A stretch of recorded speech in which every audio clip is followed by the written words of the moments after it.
দেখলাম যে প্রশাসকের নিয়োগের প্রজ্ঞাপনে নির্দিষ্ট কোনো সময়ের উল্লেখ নেই এবং আমরা শুনলাম যে যিনি স্থানীয় সরকার মন্ত্রী আছেন তিনি একটি প্রশ্ন করে বলছিলেন যে সিটি কর্পোরেশনগুলোর মেয়াদ শেষ হলে নির্বাচনের বিষয়ে ভাবা হবে। হয়তো উনি ইনফর্ম না বা ওনাকে জানানো হয়নি। সিটি কর্পোরেশনগুলোর মেয়াদ কিন্তু 12টা সিটি কর্পোরেশন 12টাই শেষ এবং প্রত্যেকটা নির্বাচন দেওয়ার জন্য এবং শুধুমাত্র 11টা সিটি কর্পোরেশনের মেয়াদ আমি যখন দায়িত্বে ছিলাম তখনই শেষ হয়ে গিয়েছিল।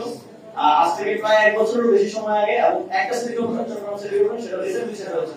সুতরাং প্রত্যেকটা সিটি কর্পোরেশন নির্বাচন দেওয়ার জন্য উপযুক্ত এমন সময় নির্বাচন না দিয়ে কোন নির্দিষ্ট সময়সীমা উল্লেখ না করে প্রশাসক নিয়োগ দেওয়াটা আমরা মনে করি এটা একই সাথে অগণতান্ত্রিক এবং একই সাথে এটা লেভেল প্লেইং ফিল্ডকে নষ্ট করবে। যে প্রশাসক হচ্ছে সে যদি প্রশাসকের পদে থেকে নির্বাচন করে অথবা তারপরে কাউকে সহযোগিতা করে তাহলে অন্যদের জন্য নির্বাচন করাটা কঠিন হয়ে যাবে এবং সেখানে প্রশাসকের নির্বাচন করা আমরা দেখছি বিএনপি সবসময় বলে এসেছে যে তারা তত্ত্বাবধায়ক সরকার অধীনে নির্বাচন চায়, তারা দলীয় সরকার অধীনে নির্বাচন চায় না। কিন্তু এটাও একই অবস্থায় হয়ে যাচ্ছে।